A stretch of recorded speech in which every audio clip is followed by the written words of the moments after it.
Well, good morning guys, hope you're all doing well. So we've come back out today, Bri and I, after going up to Honesty yesterday. We've come to this little location that we spotted with this bridge, and it's absolutely superb. Love the mosses and everything over the top of it, the stream that's running down the side here, and as you can see the waterfall that's behind it. Really nice scene.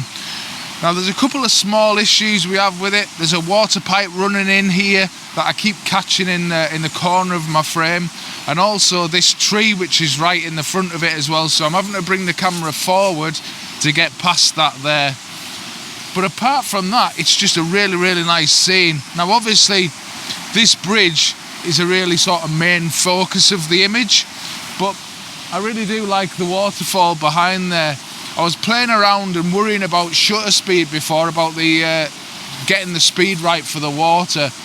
But the more I looked at it, the more I kind of realised that the waterfall's quite far back, so you can't actually see that much detail in the water anyway. So shutter speed isn't going to be a huge factor.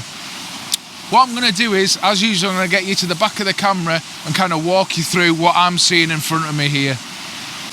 So hopefully what you should see is I've got this in a 16:9 format, and I've got this bit of a space off to the right here which I can't do too much more about, because the more I move towards the left, the more of this tree I'm getting in the foreground of the shot, and also I have to kind of watch for that water pipe.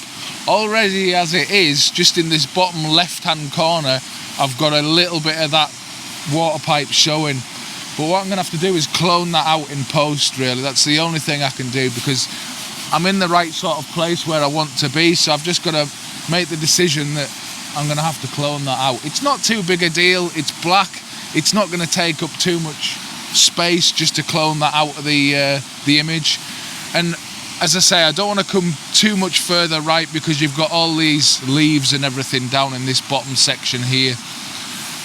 Really like the way that the bridge leads over from that right hand side to the left, and what I'm focusing on is just in that bottom third. I'm just focusing on the corner of that bridge down there, and I think that works really well. So I've got my settings at f16, ISO's 320, and yeah, just gonna crack that shot. I've got I'm just underexposing just by a stop. That's more habit. That's just what I do with this camera. I always make sure I underexpose just that little bit, just to be in a safe zone. I know I can always bring that back no matter what, but I always just like to be safe. So make sure I'm level, focus on that little bit of wall just as the bridge leads on there, and grab the shot.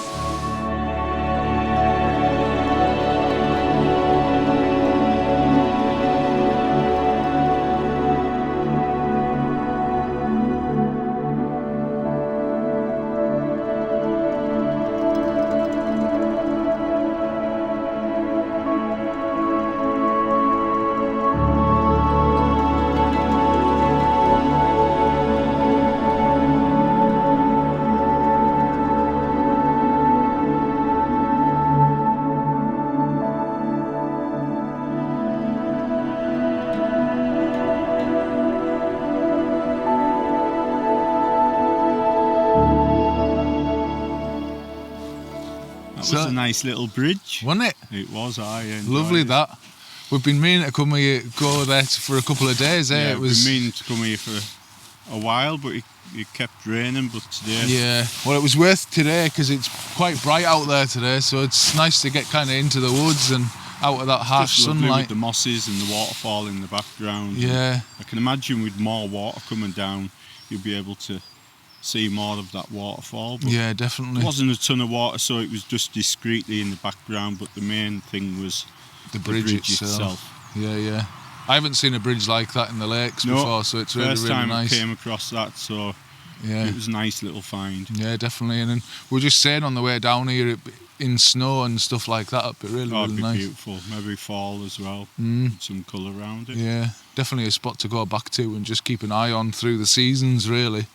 Well, it's a good one to go back and try different focal lengths. There was a bit of a workaround with the black pipe and the tree Yeah. that was directly in front of the bridge, but Yeah, that tree's a bit of a... If it wasn't in the way, you'd get Yeah. more square onto it, but you've got to work with what you've got, really. I think it was either 4x3 or 16 by 9. I think it worked really well. I managed to get it in that pano format as well.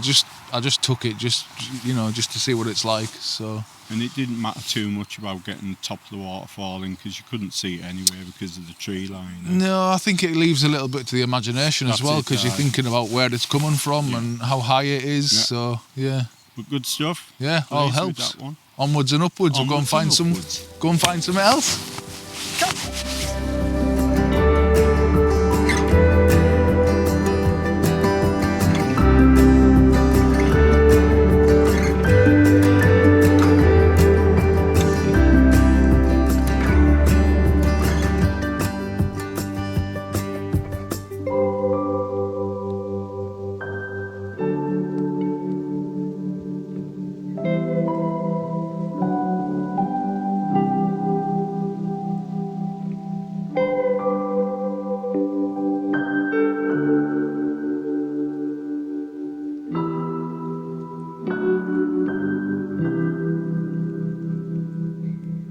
So we've just come a bit further along the valley now, away from that waterfall. It was fantastic along there, really nice shot, but it was kind of in shade. It was off to the side of the valley, which was in shade, and that made for a really nice image in there. There was no kind of highlights to deal with or anything like that. But obviously, as you can see, it's a pretty bluebird day today. There's not a cloud in the sky, and that makes it pretty harsh to work with. So it's days like this where I'll kind of look for these smaller sort of details. So that's why we've come back to these yew trees that Bri was photographing the other day there. And I've actually photographed this area before. I wanted to come back and try actually using my GFX to see what difference it made against the Sony that I used to shoot. See if I can kind of improve the composition that I actually got last time. And see the difference. I think it'll be really, really interesting. So I'll get up there and I'll get set up and I'll start to walk you through. So we've had a bit of a walk along the valley and we've come back to these trees that Brian had disappeared into for hours the other day. Now I've been here before and I've actually shot a similar scene to this before, and I really like the bark on this tree here. This is my favourite, and there's lots of different textures and patterns in the bark. I really like that kind of look. So what I've done is actually set up a square crop. And there's a couple of little bits that I really want to focus on. There's one of the holes which are off to the left of my bottom left of my frame, and then I've got the textures running down almost like off to the side in my shot. I really kind of like that because I don't want that square on. I want that to kind of give a bit of interest and detail there. What I'm going to do is get you to the back of the camera and actually run you through what I'm going to do. I think pretty sure here I'm going to have to focus stack because there's lots of different depths. Obviously you've got, the tree is obviously not a flat object, so it's all curved, and you've got lots of little indentations and grooves, so I'm going to have to compensate for that. But I'll get you to the back of the camera and kind of walk you through my thought process there. So what I want to do is just show you the back of the camera. I'll just press record on the back of here now. So what you should see is I've got this square crop set up, and what I'm going to do is you've got obviously grid of 9. So what I'm going to do is actually focus stack 9 images. Now it's going to be way too many, to be honest with you, but to be honest, I'd rather, if I'm taking this sort of shot, I'd rather take too many and not use them all as not have enough. So I'll just start along the bottom and just move my focus point across to each one and take an image on each grid section there and just work my way across. Now, as I say, the likelihood is I'm not going to need as many images as this, but if I'm taking a detail shot like this, I always do it just to be on the safe side, because the reality is you might not be coming back in a hurry, so it's always worth doing. So my settings are for this, I have it set at f16 again, 1/3 of a second, ISO 100, and 9 image focus stack. There's nothing greatly complicated about it. The only thing that I'm having to watch is, before it was worse, there was more highlights on the actual bark, and I didn't really want that in there because it's going to lead to a distraction. So I've just waited for the sunlight to move round a little and get off the bark, so it's all flat and it's all that same sort of tone and colour. There's nothing kind of standing out more than the other, apart from the actual patterns in the bark, which is what I want. So if this image is turned out, I'll pop it up now for you.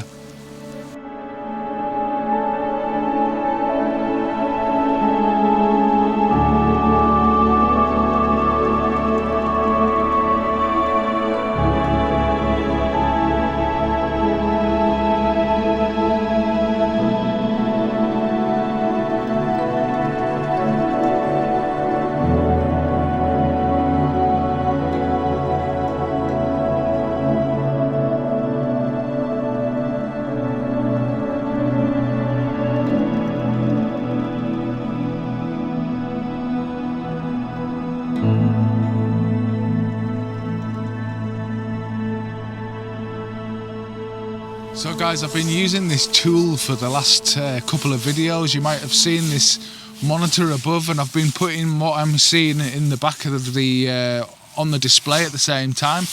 Just wonder what you think of it. Is it helping you? Is it helping you to view what I'm seeing? Is it helping you guys to understand how to frame an image up? Let me know in the comments. So guys, it was great to get back out again today, even though the conditions haven't been the best. It's been bluebird all day, but at least we've got out and got some shots today, and that bridge was absolutely fantastic this morning.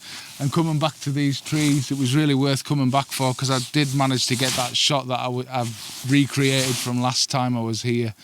But it's been good fun, hasn't it, Bri? You enjoyed it, mate? Been a good day today, really enjoyed it. Nice being back out. Yeah, definitely. Seems we struggled earlier on in my trip. A couple of days I'll be back in Canada. So yeah, no, we missed like 2 weeks. The first 2 weeks was just atrocious weather. It was awful, absolutely awful. Just nice to get back out again. So the last week hasn't been bad. It's been all right.